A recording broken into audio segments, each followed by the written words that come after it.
Hello, and everybody. Welcome to our monthly Cannabis Lab national program, our monthly webcast. This one is all about banking. Banking is a very hot topic in the cannabis industry because not everybody can do it. Different ways to access it, different ways to do it. So we've got four experts today here that are going to tell you all about the state of cannabis banking and everything that you need to know. Probably touch on some legislature and other things as well too. Folks, if you like these series and you want to watch more, you can check those out at www.joinclab.com. Join us as a member. It only costs $50 per month, cancel anytime. But if you live in Orlando, Tampa, Fort Lauderdale, or Miami, the third Thursday of every month, we do in-person events at American Social. The fourth Tuesday of every month, we do them at a local coffee shop, and we do a lot more events around Florida and around the country. Finally, you should check out our podcast series. Our latest episode with Randy Lanier will actually drop later today after this, which was a great one. So you should definitely check that out. But if you want to see any more of those, go to www.youtube.com/@thecannabis and you can check out all 220 of our episodes. So without any further ado, please welcome Michelle Escalera from Cannabis. Michelle, I will allow you to take it away. Yeah, thank you for that intro. It is lovely moderating. So thank you again for the opportunity. And I'm super excited because we have three great esteemed professionals. And not only that, but they're all women. So, let's give it up. That's something huge. And I think right now, cannabis only has about 10 to 20% cannabis women-owned businesses. So I love that C-Lab has given us this platform to highlight women voices in this space. So before we go into the details with all things cannabis banking, I'm going to open up the forum and allow the speakers to introduce themselves and a little bit of what they do currently. So Rebecca, if you'd like to kind of kick that off.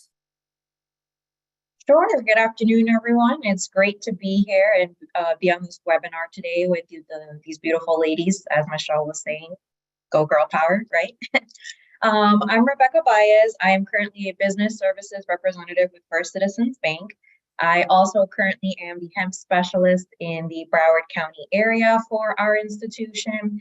And what I do is I help business owners with their everyday banking needs, all the way from onboarding and through nurturing the entire relationship and just helping their business grow through every stage that they go through. And of course, that includes our hemp and CBD program that we currently have. It's one of a kind. You'll hear more about it later on when we get through the meat and potatoes per se of our panel today. But we have a really great hemp and CBD program. So I've kind of been spearheading that within the Broward County area. And that's a little bit about me and what I do. I have been in the financial services industry for more than 8 years. Before joining the First Citizens Bank family, I was at a different bank that was not hemp friendly. So coming into a bank that is hemp friendly, it's been really great. And I'm really looking forward to this panel today. And hopefully taking on some questions and hearing what everyone else has to say. Thank you for that. Megan, would you like to go on next? Sure. Thank you. Super excited to be here today. I'm Megan Budd. Yes, that is actually my real name as well. I know, perfect for the industry. I am a principal with Witham. Witham is a full service national public accounting firm, and we work with cannabis operators across the country. I personally sit up in Connecticut, so I'm a little colder than you all are today. But we work with operators from early startups and pre-application process all the way up to public companies, helping with everything from accounting, tax work, valuation, transfer pricing study, and just general consulting. So super excited to join you ladies for today and hope to chime in on some of the audit and financial side of these banking requirements. Thank you for that, Megan. And Danielle, if you'd like to kind of introduce yourself and say what you do in the industry. Sure. Thank you for having me today. I'm very excited to be here. This is the first one of these that I've taken part in since I've kind of moved over to cannabis. So I have been in banking for a really long time. So since 2001, I started with Chase in 2001, and I was there for about 11 years. And then at Huntington National, which is a mid-sized regional bank here in the Midwest, I actually live in Ohio. And then for 6 years at Discover. So all of that in risk, compliance, risk assessment, quality, governance, you name it, and then kind of moved over into fintech. But then within the last 6 months, starting in December, I came here to the Paybotic family of brands, and now I'm learning about cannabis banking, and I'm taking all of that experience and all of that time doing kind of traditional banking and bringing that experience to cannabis banking, which is very exciting. I think in the classic banking realm, you kind of don't really think about these types of customers needing banking as well, and how important it is for them to be able to run their businesses. And so it's very exciting for me to kind of bring that kind of traditional banking to this really kind of progressive area of banking. So I'm happy to be here. Yeah, thank you for all of you guys for joining us and being here today. If you guys can just actually unmute, because this is all for all three. Can you guys talk about the landscape of cannabis banking today? Rebecca, go ahead. Yeah, I didn't want to step on anybody's toes. Like, if you'd like, I can definitely go first. Yeah. It's still a challenge, which is, of course, no surprise to anybody who is in this industry, right? But we are finding, more and more as time goes by, specifically for hemp and CBD and non-plant touching businesses, a lot more state and regional banks are starting to become, a little more comfortable with it and starting to kind of, dab their toes in the water per se in that area. But it is still a huge challenge because, as we all know, it's still illegal at the federal level. And as long as that is a factor in play, I think a lot of banks are still going to see cannabis as that, stay away, not really pursuing it, not really wanting to get into it. So I feel like until that changes at the federal level, it's that kind of like viewpoint is still going to be there, that hurdle to get over. But is, again, a lot of state banks are getting into it more now. That they see really how lucrative it can be. And of course, other banks have been leaders, such as First Citizens, us, right? Leaders in getting into that industry. So they're kind of taking point from the banks that are already in it and trying to get into it. But I think federally, it's still a huge hurdle that keeps banks from actually going, all in, within this industry. So, and I don't know if anyone else would like to add to that, but it's still a huge hurdle. Hopefully it changes in the near future. But again, I think until something is done at the federal level, that's kind of going to be, those federally chartered banks, bigger banks, right? They're going to have that viewpoint, I think. So. Yeah, absolutely. I think Rebecca's absolutely right. It's come a long way in the last few years, but it's still a challenge. Up here in Connecticut, it's a new market that's just coming on board. So it's a really good example of some of the challenges that new operators are facing. Likewise, we have Massachusetts right next door, right, which is a very mature market. So we've seen some of the ups and downs. And although, they've been able to establish more defined banking relationships, and they've even gotten into traditional lending from some of those banks, we're not seeing that in Connecticut because banks aren't lending to startup operations. So we keep seeing it evolve, but I think we've got a long road ahead of us to get to where a cannabis operator can, get some of the same benefits as a traditional business. Yeah, I would agree. Like as I'm learning, it very much feels like there is still kind of this stigma attached to cannabis or cannabis, but even banking, a cannabis business. And as I talk to a lot of my friends that I've met over my career who are still in traditional banking, like still within the big banks, they're very concerned with how do you do that? Or how do you, onboard a cannabis bank, and how do you continue to make sure that you can keep them banked, right? And so I think that's what's very interesting about being in this role, is that we're really trying to meet that customer and meet that need, right? because they want to be able to run their small business just like any other business. And there is a way to do it, right?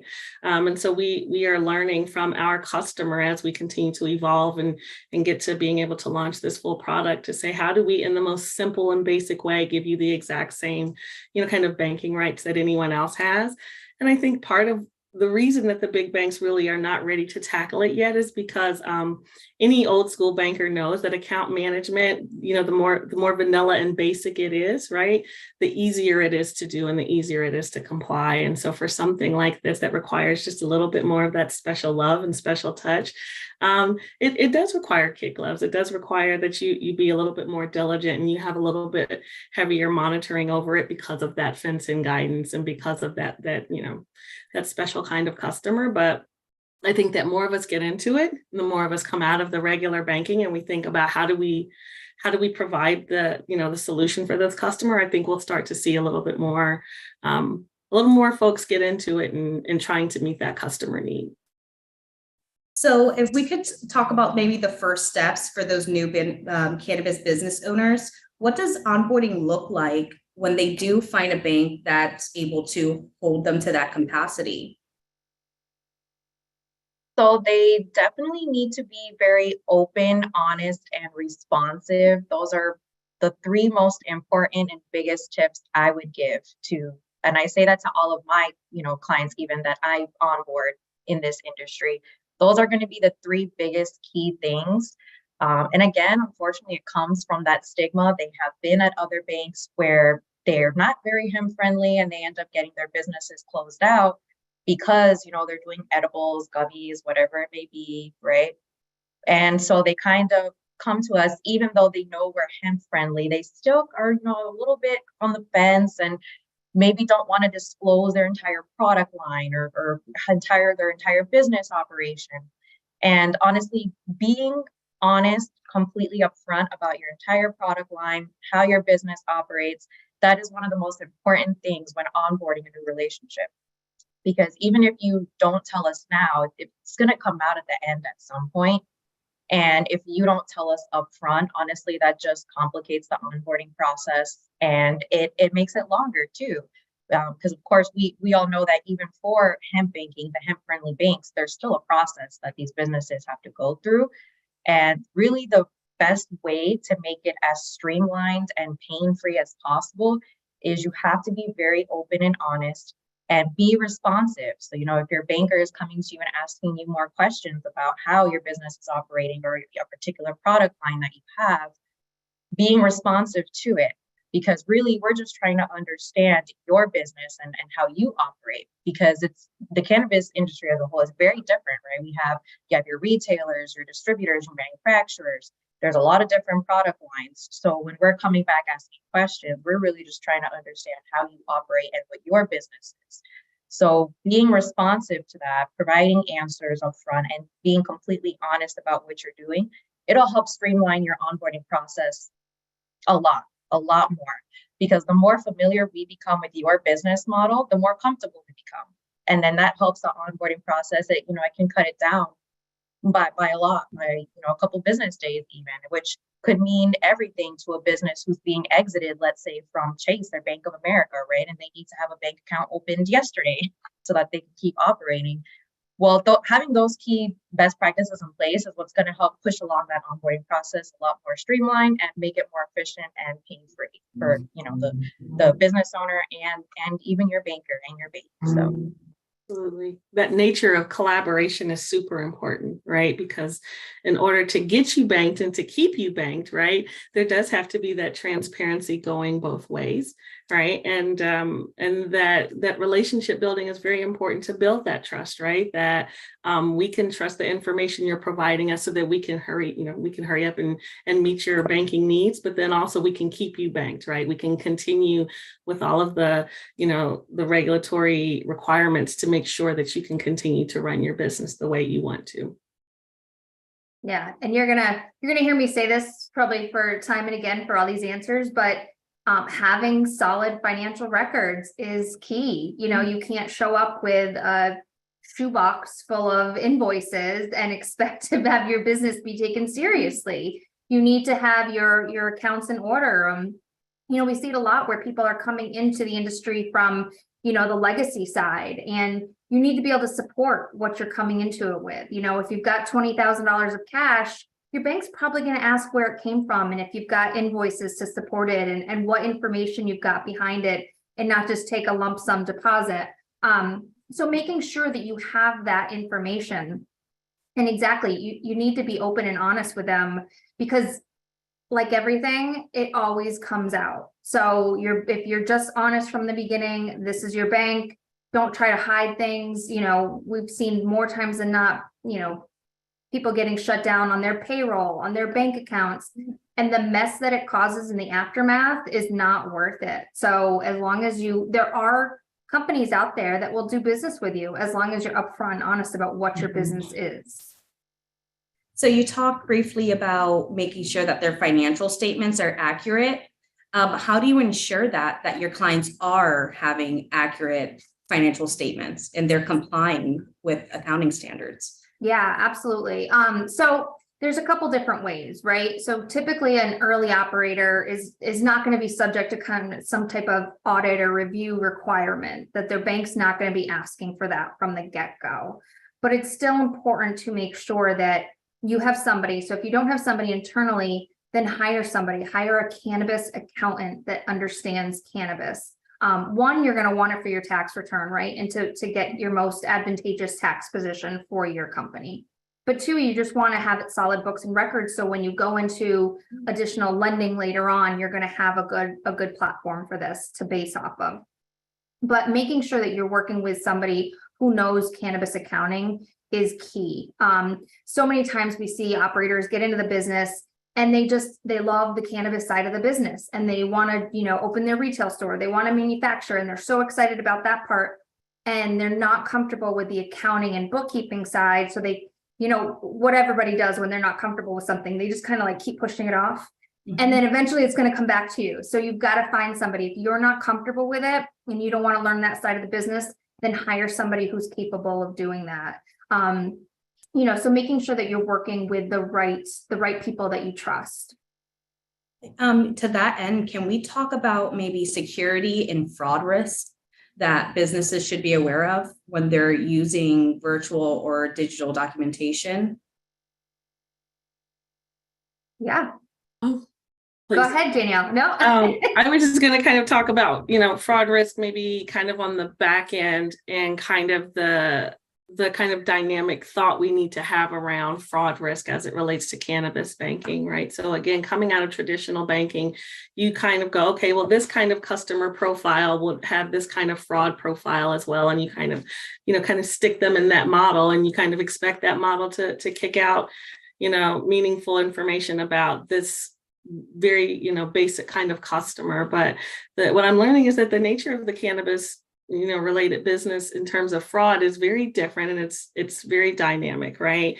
So no two cannabis related businesses are going to be the same.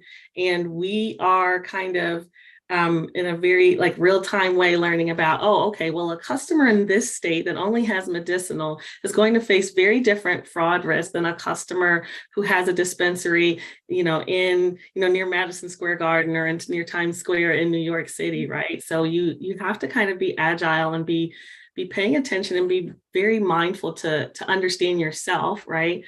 So that you're not overwhelming your customer with, questions about fraud, but then also kind of helping to educate them as well, so that they can understand on their end as the business what their rights and responsibilities are to protect themselves as well against fraud risk.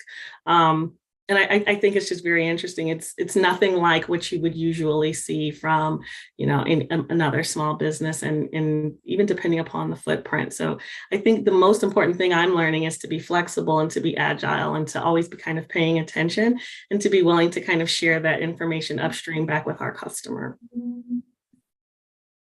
Rebecca, did you want to chime in on that note? Yeah, and I think to that point, from an onboarding standpoint, so how we do it at First Citizens Bank is a lot of our onboardings for our hemp clients is virtual. So there's a DocuSign document that gets sent to them via email.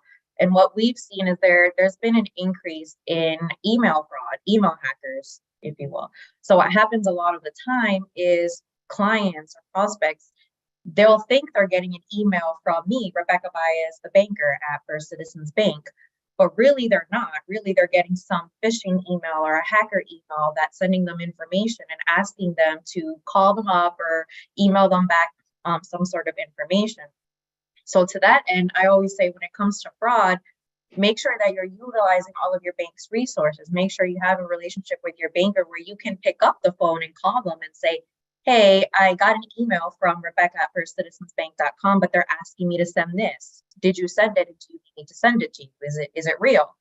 So that way it can help mitigate those risks a little bit, because a lot of the times you won't notice. It'll look exactly like my email address, right? But there'll just be one little thing in there. Like, for example, my name is with one C, but that email is going to have two C's. But if you just kind of look at it, oh, Rebecca Baez, that's my banker. She's asking me to send my account number to her to, do this for her or whatever it is.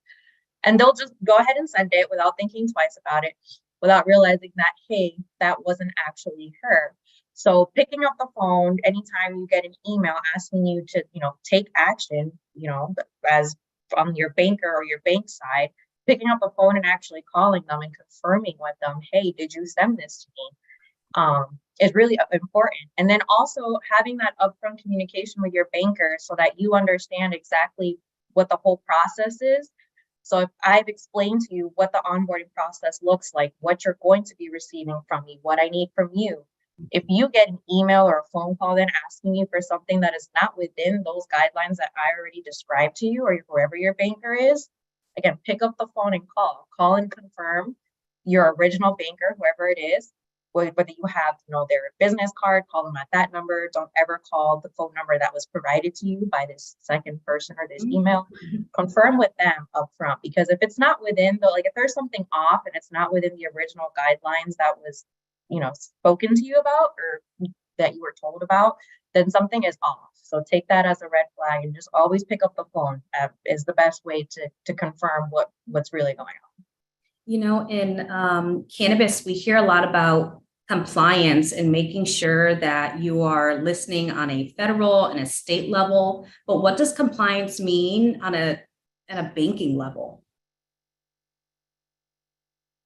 Yeah, so bank compliance is that's my thing, but also it kind of depends, right? That's a really big question. Yeah. So on a banking level, one of the things we always ask, a compliance manager, if you say, oh, I have a question about compliance, they go, well, what is the product and who is the end user? Because both of those things are extremely important, right? Every single financial product is going to have its own set of rules. And then once you figure out who that customer is, if it's a commercial customer, if it's a consumer, is then going to have its own set of rules. Sometimes there's overlap, sometimes there's not.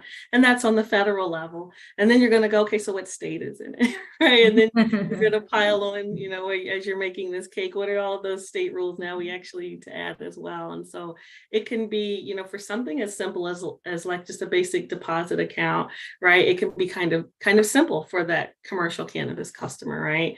We know there's only a couple of regulations that are going to apply on that federal level. But then you throw in the cannabis laws and each state laws, right? And then you throw in this FinCEN guidance that we have. And so it can kind of start to get voluminous. And then as you evolve past, just regular digital banking of checking accounts or deposit accounts, it can obviously get a lot more complicated once we get into lending, into credit cards, if we ever get there. And, it can get quite voluminous and quite complicated, which is one of the reasons that I would like to see more of like the traditional bankers coming outside of the big banks and getting into cannabis banking, to kind of bring that methodology and that understanding of how complicated that kind of web of regulation can be, and offer that same kind of protection and guidance to the cannabis related businesses, because I think it's kind of fun and it's exciting and it feels like a very new and fresh industry. But when you're dealing with banking, I mean, you're dealing with people's money, and sometimes their most prized investment, if it's a small business or their first business or something like that, or for individuals who really are very emotionally invested in their growing or something that they do. I have a friend who is, what do you call it, a brewmaster, right? And feels very, very passionate about his brew, right? And his brand. And so I kind of liken cannabis cultivators to that, right? But we need more individuals who are practiced in compliance and in risk management to kind of come out of those banks and provide that guidance here as well. How do you guys stay up to date when things are changing and industry trends? Like, if that's what you guys specialize in, technically, how does that mesh with your work and your clients? Yeah, so we deal a lot on the compliance piece. We help with the reporting requirements, more so on the lending side. So when our clients get, different money from their more traditional lending institutions, which has now become more available, we're seeing a lot more reporting requirements that come into play right from the get-go. So where you wouldn't normally have this for a traditional company, I mean, there's everything from monthly reporting requirements, quarterly reporting requirements, annual reporting requirements. Whereas in the past, a traditional business might just have, you need to get an annual review by an independent CPA. Now we're seeing it on a much greater level. So we're getting pulled in a lot earlier and making sure that they're keeping with those compliant requirements. But again, it all goes back to the books and records, because if you're required to submit financials on a monthly basis within 2 weeks or 3 weeks, you need to have your stuff in order to be able to close your books on a monthly basis in that and be able to stay compliant. So we deal with folks on a compliant level much more. And we work really closely with the attorneys that are involved in those transactions to ensure that we're meeting all of those, the clients meeting all of those compliant requirements. Yeah. Are you saying more often than not that you are also communicating to the onboarding specialists at the banks? Because you're creating that reporting, and sometimes I'm seeing, at least in this profession, a lot of business owners don't really understand their accounting, their financials, or even what a profit and loss statement is. Sometimes it's very elementary. So how is your relationship with someone like, I would say, Rebecca or Danielle? Yeah, we haven't really gotten pulled into that level. Not to say that we can't be pulled into that level, but we do help a lot of startups with their initial pro formas, which will then, sometimes go into the banking relationship of if they get asked for that on the onboarding process, and making sure that when we do that pro forma, that they understand what that actually means, that it's not just us taking numbers and going, this is what it should look like. Making sure that they understand it, because not only do they need it for banking side, but they need it for investing side as well. If you're going to go out to funders and sit there with your pro forma and explain to somebody why they should give you $2 million, they're going to start poking holes in that pro forma, and you're going to want to understand, well, how did you come up with that number? I don't know. Megan told me it. So we need to make sure that they're educated. So I think that's something that's unique in cannabis just operations as well, from all of the different vendors that a company works with, is there's an education component. So if you're not working with somebody who's willing to spend that time with you and help you get educated in whatever service they're providing, then you might want to look for somebody else that will pay that kind of attention to you. Yeah. Yeah, and I just want to add to Megan's point, what she was speaking to. I've come across that, where you're trying to do lending for somebody in the hemp space, and you're asking for their financials. And when, my lender goes to take a look at it, they have some questions, like she said, where's this figure coming from? Can you explain it to me? And yeah, the response is, I don't know, that's what Megan put there. And so, yeah, they don't, and of course, that's not their area of expertise, right? They're not CPAs or accountants. They're just hiring someone to come in and do this for them. But they should be able to go to somebody who can explain it to them, so that they can also understand how their business is doing, also from a financial standpoint, not just, here are these documents, have a good day, and end of story, but actually explain it to them. Because, when they do go to a bank and ask for financing, their bank is going to ask questions. And I mean, it is good, like if they do have a really good relationship with their CPA or accountant, I mean, we can bring them in too and have that partnership. But the business owner should as well also be educated on what those numbers mean and why it looks the way that it looks. And from support, it's really helpful at the end of the day. And from a risk perspective, right? If a business comes to you and they have all of this documentation, and you start asking kind of these really boilerplate basic questions about, okay, what do these numbers mean to you? What is your outlook? What are your goals for your business? And they're going, I don't know, right? Immediately, your banking red flags are probably going off, right? And your antenna are going up and they're tingling that there's something not quite right, right? So that's kind of a weird way to kind of try to start a business financial relationship, to say you don't know about very much about your business, right? But I think it's very interesting and really important that, individuals like Megan and like you as well, Michelle, that you're actually, saying, hey, I can give you this service, or I can provide you this service and this product, but I can also give you the education, which is almost, equally as valuable, right? Because just getting, the beginning of that financial relationship is one thing, right? Getting your pro forma and getting your accounting together and your money together and your investment, and then your checking or your banking account together. But, everyone wants to grow past that, right? They want to keep going and they want to stay in business. And that education is probably extremely valuable to helping them, stay in business and continuing to grow and realize all of their financial business goals as well.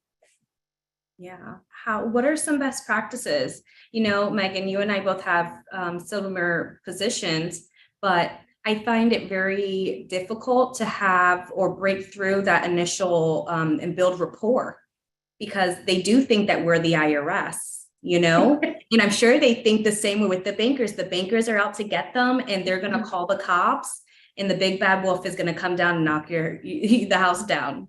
Yes, So absolutely. what are some good practices so you guys could have a productive relationship, not with just the bankers, but also your accountant? I think it's just spending time with your clients and having the discussions about business, but also just about life. Because I found, so my background, I came from working in healthcare and nonprofits, and working, in order to get that work, you have to go through this bidding process, and you have to go to the board of directors, and they've got to get 3 bids. And so it's a long process, right? But in cannabis, what's unique about it is that typically I found that, you meet somebody, you have a couple conversations, and they're like, I like you, I'm going to work with you. And they can make that snap decision, which is something I'm not used to, like in my previous life. So, but I found out how important that those first couple conversations are, because they want to know that you're trustworthy, that you're giving them the real information, that you're not just kind of doing a bait and switch of, I'm going to sell you something and then I'm going to disappear and you're going to work with somebody else and you're never going to see me again, that I'm just the salesperson. And so I think it's just creating that relationship through just some conversations and developing a rapport, and making sure that you can see yourself working with them and they can see themselves working with you, right, Michelle? Because it goes both ways. There's definitely plenty of conversations you get into and you're like, this is not a good situation. I'm going to back my way out of this. Yeah. So it's got to be twofold. It's got to go both ways, and making sure that it's a productive relationship to both sides. Well, I think we also wear a unique cap where we could say, well, you're not supposed to be doing that. This is what you have to do to take the necessary steps to make sure that you are compliant, Yeah. So to the bankers, and how do you maintain that relationship? And if something is disclosed, how do you navigate them to a solution? I think that's how classic compliance advisory, whether it's probably, inside of a bank or, maybe with a little bit of an outside customer touch, that's exactly how it should work, right?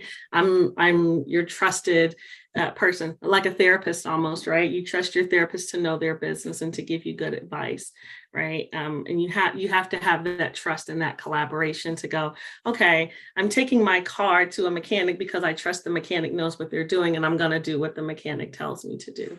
But if I don't show up with overalls and tools and things like that to fix your car, you're immediately going to go, I can't trust, I can't trust this. So it is coming prepared with, hey, I have the experience. I know all of these things. Let me educate you, right? So sometimes it's no, but, right? So that's always been one of my things, even in risk management, definitely in compliance. I know a lot of folks in the banks go, we don't want to ask compliance. They're going to tell us no. And it's no, but, right? It's like, let's be creative and collaborative together. No, you can't do this, but you can do this and still be compliant and still meet your goals. And right, because there is going to be all of these competing priorities. And so it should be, in my opinion, hey, I have a lot of knowledge. I have a lot of information. I'm going to give you maybe a no, but I'm going to try to give you a solution with that no to kind of still help you do, what it is you need to do. I love that point because it goes back to educating the clients so they're aware of the situation and how to handle it. We want them to stick around, right? We want to build good relationships. We want to build brand affinity. We have all of these, different types of solutions for these cannabis businesses, right? One of the things I loved about coming here is that it's like cannabis first, right? And so we understand the need of the cannabis customer, whatever it is, right? If they need accounting, whatever it is, we're trying to find the solution, but we're trying to build trust in giving you that solution, right? And in all banking situations, you don't have the opportunity to do that, but we have that opportunity in this business because it's kind of small enough that you can say, kind of like Megan said, hey, I like you, I trust you, we had a beer, we met somewhere, I think what you have is something that I can use, and maybe vice versa. It's super, exciting to see these kinds of referrals and friendships and things that it's very interesting. You don't really always see that in classic banking and in other types of industries, that you can build that kind of trust and collaboration and partnership. So you want them to stick around. And one of the ways you do that is you build that trust. Yeah. And I also feel like part of the stigma against bankers and not disclosing everything is because they hear of all these horror stories and bad experiences of my bank just got shut down abruptly. I don't even know what's going on. I'm still waiting for documentation to say why I was canceled to begin with. Rebecca, are you seeing that a lot? Are you seeing clients coming to you hesitant to open up because of that? Yeah. To be honest, I wouldn't say that they're very hesitant when they get to us, because by the time they get to us, sadly, they are a little bit desperate. So they want to just get the account open. Yeah. But it is, a lot of people come to us because they're like, I don't know why, but my bank shut me down. I got a letter in the mail. They said I have 30 days to go get my money, or they're going to mail me, a check. And they have their business that they need to run. They can't afford that. They have employees they need to pay. They have sales coming in. They can't afford to let that happen. But it happens very often. But I told them the biggest thing is when you are in this industry and you're looking to open an account, whether you're a startup or you're an established business and you're looking for a bank to partner with, you need to find just that, a bank to partner with, not just have an account. Because a lot of these banks, you walk in there and you ask them, hey, I have a hemp business. I sell CBD. Are you guys okay with that? They'll say, yeah, sure, no problem. Come on over. Let me open your bank account. But are they really? No. And what happens is a lot of these businesses will fly under the radar for, 3 months, 6 months, a year, whatever it may be. But until that back office catches wind of what type of business they're really in, the industry that they're in, now they're getting that letter. And they don't know why, because, everything was going great. I've had my account with them for a year. I have money coming in. I've never had anything negative coming out. But it all comes down to they are not a hemp-friendly bank. Mm-hmm. So if they're not a hemp-friendly bank, they're going to close you out. They're going to shut you down, essentially, regardless of whether that one banker that you walked up to and spoke to said, yeah, sure, no problem, maybe because they just wanted the business. If you're not doing your research up front and looking for these hemp-friendly banks, that's going to ultimately be the result. Because when you're in this industry, what you ultimately need is not just a bank where you can have your account and let it sit there, as long as you're under the radar and just go about your daily business. You need a bank that you can actually partner with. So a bank that is actually in this space, in this industry, is out there in the community, be 100% hemp friendly. And that's what it is. If you are a business owner and you're not with a hemp friendly bank, you run the risk of something like that happening to you every single day as the days go by. And that's just really how it is in this industry. I'm very interested to understand, you mentioned hemp quite a bit. So it sounds like your clients are hemp clients. And then Danielle mentioned cannabis. So I'm interested to see how those two are different and how you guys are both similar in those roles. So what does maybe Citizens Bank does compared to Paybotic, since they are cannabis touching and you're hemp touching? Mm-hmm. So cannabis is the umbrella, right? So not that we don't do cannabis banking, because cannabis is the big umbrella where everything fits nicely under there. Only the biggest difference for Citizens Bank is we won't do plant touching. So we won't open a bank account for plant touching businesses. But anything else that falls under that cannabis umbrella, which, you know, mostly is all the hemp and CBD retailers, manufacturers, distributors, whatever it may be, all of that, we go ahead and we partner with and we bank. It's really just the plant touching that at this point in time, we don't do under that umbrella. So. And then on our side, we do those who, you know, we do bank those who are plant touching, but also those who are kind of like ancillary, you know, businesses that support, right, cannabis business as a whole. So it's kind of like that tier one, we touch the plant, dispensaries, cultivators, and then that other tier of, you know, maybe we make the fertilizer for the cultivators, or, you know, we do special, you know, something specific for, you know, cannabis related businesses. So we provide banking services and products for both. Interesting. I'm wondering how the onboarding process are both different, since it sounds like it's more constrictive when we are doing plant touching clients opposed to non-plant touching clients.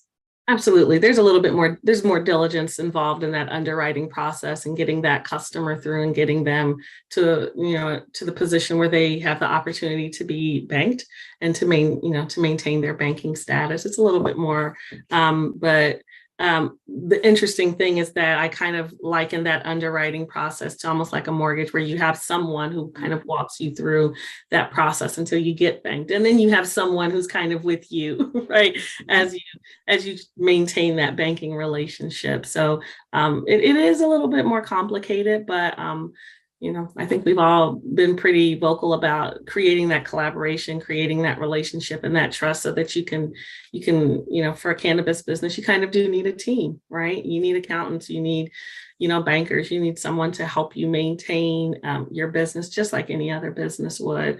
And that's kind of the perspective that I come at this with, and the way I explain it to, you know, some of my old banking friends is it's just like any other business, right? They have a team, they have, you know, financial officers, they have accountants, they have everyone else. They just have kind of whatever that stigma is federally about being in a cannabis related business, but they have the exact same business needs, and they deserve this exact same, you know, service and products. Yeah. And, you know, I like to kind of talk about how you guys even came into specializing into an industry such as cannabis. I think it's important when you're building rapport and relationships with these cannabis owners that they also feel like there is a sense of priority in saying, yes, you do see us, you care about our industry, and you care about sharing these medicines, because that's really what that is. So Megan, if you'd like to kind of talk on that point. Yeah, sure. So I think, like so many people, I kind of fell into cannabis. You know, nobody, I've talked to very few people that are like, I was destined to go. And maybe I was destined with my name, but so I fell into it with an opportunity years ago of a colleague that we had worked together at a previous firm, and became the CFO at a cannabis company, and hired me to take over their audit.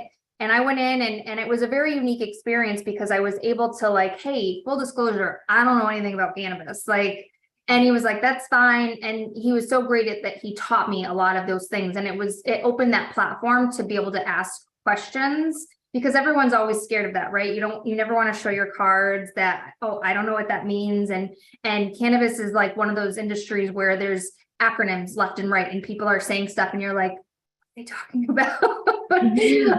So it was a really welcoming environment for me, and I fell in love with it immediately. I just fell in love with the culture of it, the different clients that I started to meet, and just the community nature of it, just much more laid back. And I just really thought it was pretty interesting. And for an accountant, right, there's not too much that it gets exciting about accounting. But it was also an opportunity to get in on a industry that was kind of new and up and coming. And there's not too many times in our careers where we can say that we have that opportunity. So I kind of took it and ran with it. And then just last year joined with them in their cannabis niche practice, because they just do such a significant amount of work and have such a deep bench. So and now all I do is cannabis. It's 100%.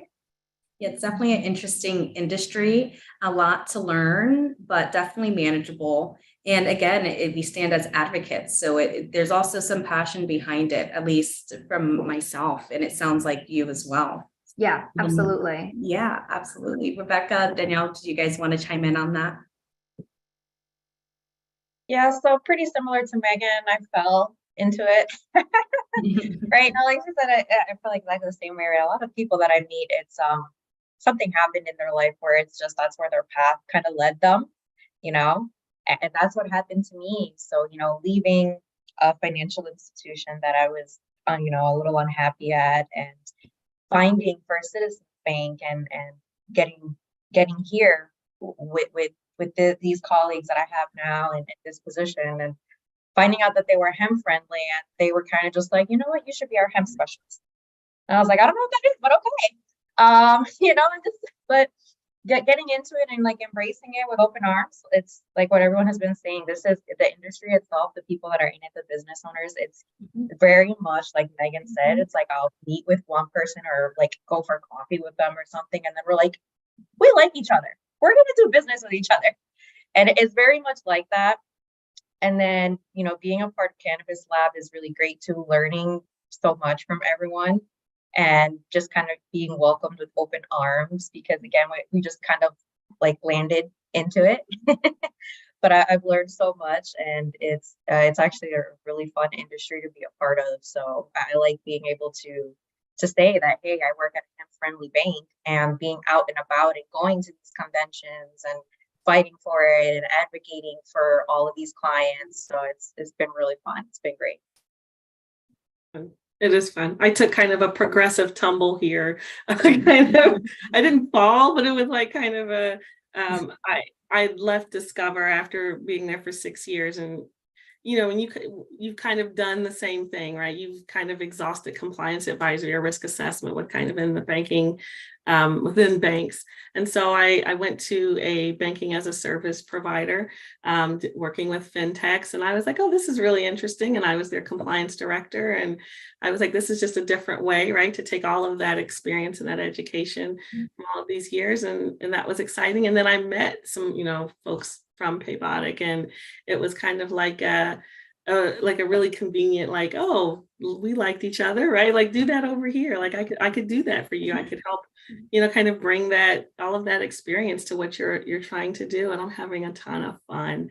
I have met some of the best people, people who are really interested in doing a good thing for a community that's kind of been like over in the corner a little bit, like we don't really touch them. And it's like, no, let's do everything we can, right, to give them the exact same treatment, the exact same services that any other business would need. And because compliance and risk are so important to helping them get those services and retain them, I feel I take it very seriously, but at the same time, I'm having a lot of fun. Yeah, well, we're happy to have you on board in the cannabis industry, all of you ladies. We actually have 2 comments inside the Q&A. So we have Joyce, her comment was, cannabis is all about compliance, and we need banks to help normalize this industry like any other business. In Mass, there are so many more options now than there were in 2018. We appreciate your hard work in banking. So I think that's almost reassuring on what we're doing. We're really helping these businesses. And we have Kevin, he said, so there are many growers, dispensaries who don't want legalization to expand for certain reasons. What cannabis companies, MSOs, dispensaries, grows are wanting federal legalization for the benefit of banking?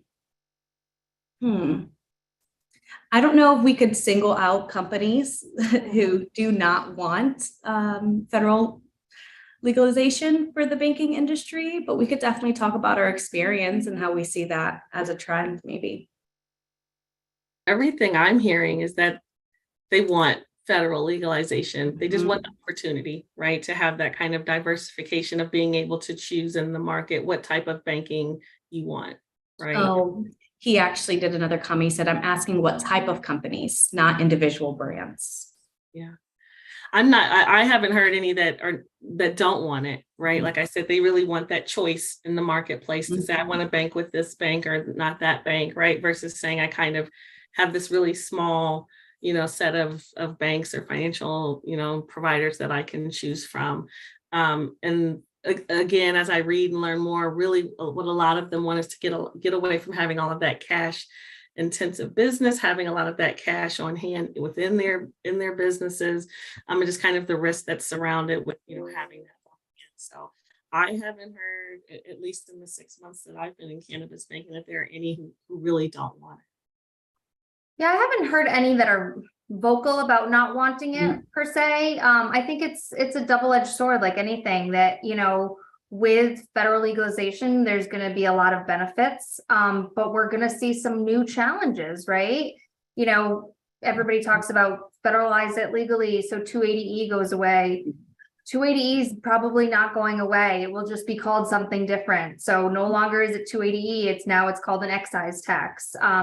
There's just going to be changes as it's going to continue to evolve. We're going to have opening of the state lines, and that's going to create its own challenges because, up here in New England, is it going to be the best thing to be growing cannabis anymore versus out in California where you can do it year round? So it's gonna have a lot of challenges.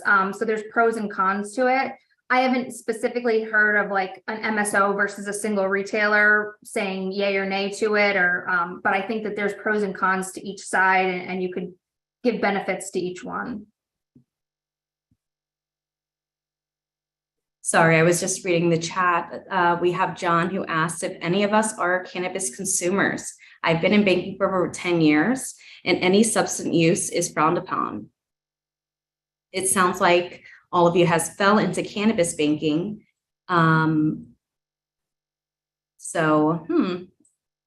Thank you, John, for that. I would like to say, yes, I'm an advocate. I am a consumer. And I like to think that I advocate for professionals in the industry saying, yes, I am a consumer, but yes, I have my professional hat on and I'm a great accountant. And I'm sure that these ladies could say the same on their profession. Yeah, and I think this goes back to Danielle's point earlier. It's the stigma with cannabis, and that's just going to take time to evolve. And I think banking is one of those old school traditional type industries, where you still have those stigmas around it. But to me, I mean, so many people that I know, having cannabis at the end of the day versus a glass of wine or a beer is no different. But it's just the stigma of what people believe. And I think the walls are starting to come down. But I think it's going to take some time. It just takes education, to remove that stigma. And I do feel like there is power of saying, I'm an advocate, I'm a consumer, and I'm also a professional in this space that you could rely on. So just educating that this is what this looks like. That's how we get closer to that. Absolutely. I think advocacy, whether you're an individual user or someone, I advocate for the choice for anyone who needs it and wants to use it in a responsible manner, right? We have a very close family member who has cerebral palsy who does use it very regularly on a prescription basis, and it helps him quite a bit. So it would be, I would be very hard pressed to say, that the stigma around medicinal or even recreational use of cannabis should be any, more taboo than alcohol or tobacco, when I can actually see with my eyes very regularly how beneficial it is to him. We have John who also asked, he's curious about how cannabis companies, specifically plant touching, keep their money now. I'm hearing that there's a lot of businesses that are keeping vaults, which sounds like a huge risk. Thank you for that question, John. So besides people asking if that's my real name and do I get free samples, the other most common question that I get is, what do they do with all their money? Because I think people have this like stereotype that there's just like stacks and stacks of cash everywhere. Yes, they have vaults, but typically they're not keeping large sums in the vaults. They're transporting it through an armored truck to their banking relationship, their local bank every day or two, they're doing pickups. But it is it's a cash business. So at the end of the day, you could have a significant amount of cash, which is, I've seen in different planning and zoning meetings here, this is what people's gripe is, that it's gonna create more crime and, with the cash business. But I will say, these companies, if you've ever gone to one, I mean, the security systems and the video footage, you're on video everywhere you go. The cash controls that I've seen are incredible. I have a client who, if their tell is off at the end of the day by more than $5, they're rewinding the footage and they're going to find that $5 of where it went. So yes, there are vaults, but no, not all of their money is in a vault. It is just a temporary, really holding spot until it gets transported into their bank. And there are some amazing firms out there who are very specific in doing like risk assessment and, providing services around the safety and the security of dispensaries and cultivators, and making sure that all of that is very tightly controlled for, to make sure that it's not a security and a safety risk in a neighborhood or for the individuals who work there. So it's, yeah, you're right. Maybe if it seems like, from to the lay person, it's kind of a loosey-goosey, there's stacks of cash sitting around, but I am learning that it is very well controlled. There's a lot of risk and security involved. Rebecca, did you want to add on?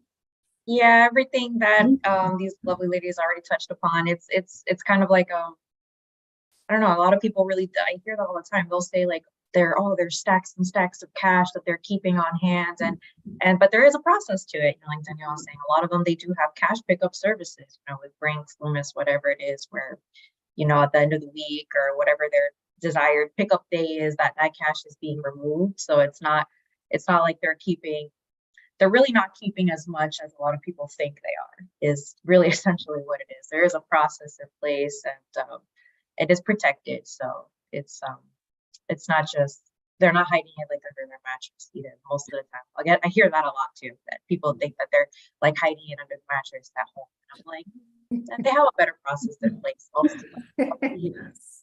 Well, thank you ladies so much for being on this panel. It was a pleasure moderating. Do you guys have any closeout statements before we have our cutoff time?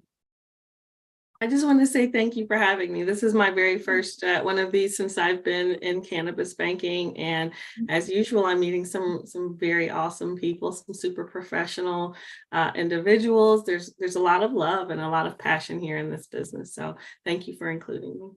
Absolutely. Yeah, thank you. Absolutely. I think, having panels like this with people from all different parts of the country, all different backgrounds, just really help continue to reduce the stigma around cannabis and who's actually working in cannabis and what the industry really is. Yeah, I agree. I'm happy that I was able to join and be on this panelist. I think it was a really great conversation amongst all of us, and it's been really great. I'm glad I was able to. Guys. Yeah, sorry about that, Rebecca. I know that I've actually received like 10 messages in the chat. So I'll like the audience and the attendees to message these women directly. They're on LinkedIn. We have Megan, Danielle, we have Rebecca. So reach them directly if you have these questions, and I know they'll be more than happy to help. So thank you again. And let's thank C-Lab for giving us this platform to share our knowledge. Thank you, everyone. Bye. Thank you. Bye-bye.